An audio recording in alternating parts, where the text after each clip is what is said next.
سنو کہانی میں آپ سب کو خوش آمدید۔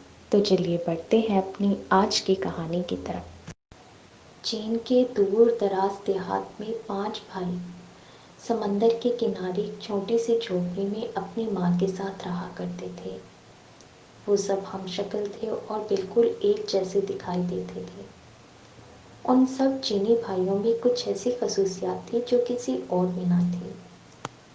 سب سے بڑا بھائی سمندر کے پانی کو نگل سکتا تھا، جبکہ دوسرے بھائی کی گردن لوہے کی تھی۔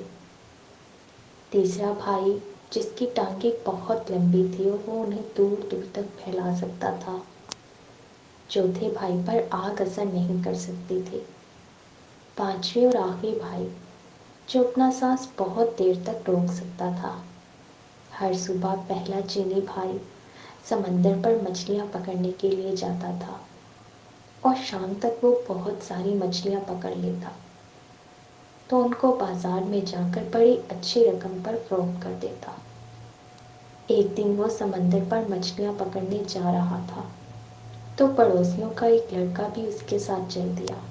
اس نے بہت بار منع کیا لیکن لڑکا باز نہیں آیا۔ دونوں جب سمندر پر پہنچے تو پہلے چینی بھائی نے ایک ہی سانس میں تمام سمندر کا پانی نگل لیا۔ سمندر خالی ہو گیا تو اس میں موجود تمام چیزیں واضح طور پر نظر آنے لگی۔ سمندر لاتعداد مچھلیوں کے علاوہ بے شمار قیمتی خزانوں سے بھرا ہوا تھا۔ لڑکا وہ سب دیکھ کر دیوانہ ہو گیا اور خزانہ سمیٹنے کے لیے دوڑ پڑا۔ پہلے چینی بھائی نے تو صرف اتنی ہی مچھلیاں پکڑی جتنی وہ روز پکڑتا تھا۔ اس کے بعد وہ چاہتا تھا کہ سمندر کا پانی واپس سمندر میں ڈال دے۔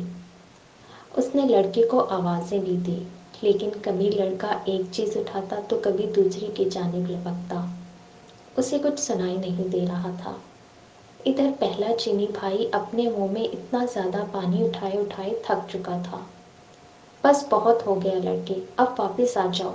اس نے پھر سے لڑکے کو آواز دی لیکن اس نے نہیں سنا۔ انتظار کر کے پہلے چینی بھائی نے جب وہ بے حال ہو گیا اور اس کی برداشت سے باہر ہو گیا تو اس نے وہ پانی سمندر میں اگل دیا۔ اس کے ساتھ ہی وہ لڑکا بھی پانی میں غرق ہو گیا۔ پہلا چینی بھائی جب اکیلا گاؤں واپس آیا تو گاؤں والوں نے اس سے لڑکے کے بارے میں پوچھا مگر وہ کوئی جواب نہ دے سکا۔ گاؤں والے سب سمجھ گئے کہ اس نے لڑکے کو مار دیا ہے۔ انہوں نے عدلیہ میں جا کر اس کی شکایت کی۔ سپاہی پہلے چینی بھائی کو پکڑ کر عدالت میں لے گئے اور لڑکے کے قتل کے جرم میں اس کو سزائے موت سنا دی گئی۔ چینی لڑکے کو جب عدالت میں پیش کیا گیا تو اس نے جج سے کہا، میں آخری بار اپنی ماں سے ملنا چاہتا ہوں۔ جج نے اجازت دے دی اور چینی لڑکا خوشی خوشی اپنے گھر چلا گیا۔ اپنی ماں سے ملا لیکن وہ واپس نہیں آیا بلکہ اس کی جگہ دوسرا چینی بھائی جیل میں پہنچ گیا جس کی لوہے کی گردن تھی۔ اگلی صبح چوک پر تمام گاؤں کے لوگ اکٹھے ہو چکے تھے۔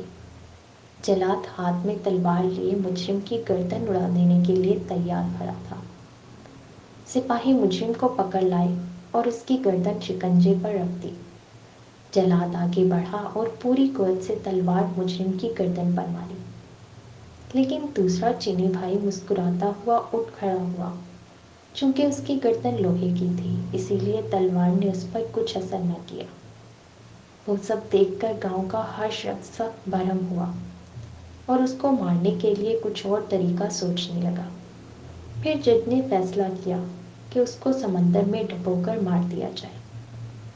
گاؤں والے اس پر راضی ہو گئے اور فیصلہ ہوا کہ اگلی صبح اس کو سمندر میں ڈال دیا جائے گا۔ دوسرے چینی بھائی نے بھی جج سے وہی کہا جو پہلے نے کہا تھا کہ وہ آخری بار اپنی ماں سے ملنا چاہتا ہے۔ جج نہیں جانتا تھا کہ وہ جڑواں بھائی ہیں، اسی لیے جج نے ایک بار پھر سے اسے اجازت دے دی۔ اگلی صبح وہ واپس نہیں آیا بلکہ اس کی جگہ تیسرا چینی بھائی جیل میں واپس آیا جس کی ٹانگیں بہت لمبی ہو جاتی تھی۔ اس کی سزا کی تیاری شروع ہونے لگی۔ سارا گاؤں سمندر کے کنارے جمع ہو چکا تھا۔ سپاہی اس کو کشتی میں بٹھا کر سمندر کے درمیان میں چلے گئے، جہاں پانی بہت زیادہ گہرا تھا، اور تیسرے چینی بھائی کو اٹھا کر پانی میں پھینک دیا۔ جب چینی لڑکے کو سمندر میں گرا دیا گیا تو لوگوں نے دیکھا کہ اچانک اس کی ٹانگیں بہت لمبی ہونے لگی، یہاں تک کہ لمبی ہوتے ہوتے ہوئے اس نے سمندر کو عبور کر لیا اور وہ سمندر سے باہر آ گیا۔ لوگوں میں غم و غصے کی ایک نئی لہر دوڑ گئی۔ اگلی بار گاؤں والوں نے فیصلہ کیا کہ مجرم کو آگ میں ڈالا جائے گا۔ اگلی صبح وہ جج کے پاس گیا اور اس سے کہا کہ میں آخری بار اپنی ماں سے ملنا چاہتا ہوں۔ ہاں، تمہیں اتنی رعایت دی جا سکتی ہے۔ جج نے نہ چاہتے ہوئے بھی اس کو اجازت دے دی۔ وہ خوشی خوشی اپنے گھر کی طرف دوڑا، مگر ماں سے مل کر وہ واپس نہیں آیا، بلکہ اس کی جگہ اس کا چوتھا چینی بھائی واپس آ گیا۔ گاؤں والے چوک پر جمع ہو گئے اور سپاہیوں نے آگ کا ایک بہت بڑا الاؤ دہکایا، جس کے شعلے آسمان کو چھو رہے تھے۔ پھر چوتھے چینی بھائی کو آگ میں دھکیل دیا گیا۔ آہ، کتنا سکون مل رہا ہے، چوتھا چینی بھائی مسکراتے ہوئے بولا، کیونکہ اس کو آگ نہیں جلا سکتی تھی۔ آگ کو اور تیز کر دو، لوگوں نے چلا چلا کر سپاہیوں کو کہا۔ انہوں نے آگ اور زیادہ تیز کر دی، مگر یہ کیا، چینی بھائی کو تو کچھ نہ ہوا۔ گاؤں کے لوگ وہ سب دیکھ کر سیخ پا ہو گئے۔ پھر انہوں نے فیصلہ کیا کہ اسے ایک بدبودار جگہ پر بند کر دیا جائے تاکہ دم گھٹنے سے وہ مر جائے۔ چینی بھائی بہت چالاک تھا۔ اس نے ایک مرتبہ پھر جج سے کہا کہ وہ ایک آخری بار اپنی ماں سے ملنا چاہتا ہے۔ جج اس وقت بہت زیادہ غصے میں تھا، مگر اس کے باوجود اس نے اسے اجازت دے دی۔ اجازت ملتے ہی چوتھا چینی بھائی دوڑا دوڑا اپنے گھر گیا، مگر اپنی ماں سے مل کر وہ بھی واپس نہ آیا، بلکہ اس کی جگہ اس کا پانچواں چینی بھائی آیا۔ سارا گاؤں چوک پر اکٹھا ہو چکا تھا اور ایک بند کوٹری میں بے شمار بدبودار اور زہریلی جڑی بوٹیاں اکٹھی کر کے جلائی گئی۔ پانچویں چینی بھائی کو اس کوٹری میں پھینک کر تالا لگا دیا گیا۔ ساری رات تجسس میں گاؤں والے کوٹری کے باہر بیٹھے رہے۔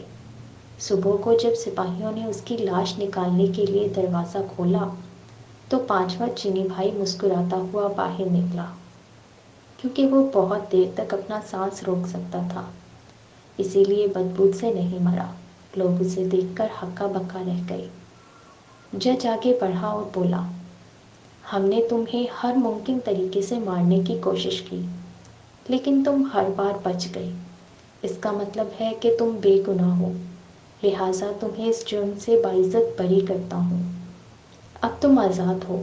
تمام گاؤں والوں نے بھی جج کی اس بات سے اتفاق کیا اور اس کا پیچھا چھوڑ دیا۔